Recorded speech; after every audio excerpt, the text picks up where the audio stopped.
কিছুদিন আগে সমন্বয়ক রাফির বিয়ে হয়েছে। তো নিউজ ফিডে ঢোকা যাচ্ছে না, আপনারা সবাই ওকে নিয়ে এত বেশি ট্রোল করতেছেন। আপনাদের মন মানসিকতা কোথায় গিয়ে ঠেকছে আমি জানি না ঠিক, কিন্তু আপনারা একটা মানুষের এমন একটা জিনিস নিয়ে ট্রোল করতেছেন যেটার উপর ওর কোনো বিন্দুমাত্র হাত নেই।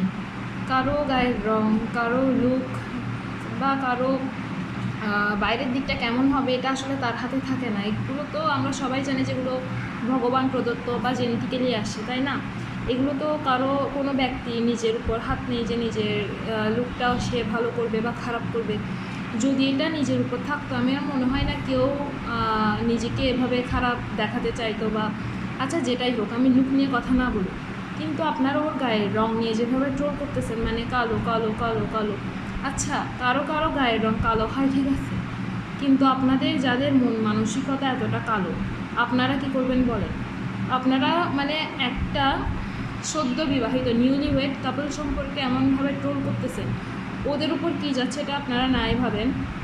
কিন্তু একবার আপনারা রাফির জায়গায় নিজেকে রেখে দেখেন, ওর গায়ের রং কালো, ওর আত্মীয় স্বজনরা সবাই কিন্তু দেখতেছে যে আপনারা ওদেরকে নিয়ে ট্রল করতেছেন, ওর গায়ের রং নিয়ে ট্রোল করতেছেন। ও তো নিজের আত্মীয় স্বজনদের সামনে দাঁড়াতেও পারবে না, হ্যাঁ হয়তো তেমন একটা পাত্তা দিবে না, কিন্তু ভাই কোথাও না কোথাও তো এগুলো ম্যাটার করে, তাই না?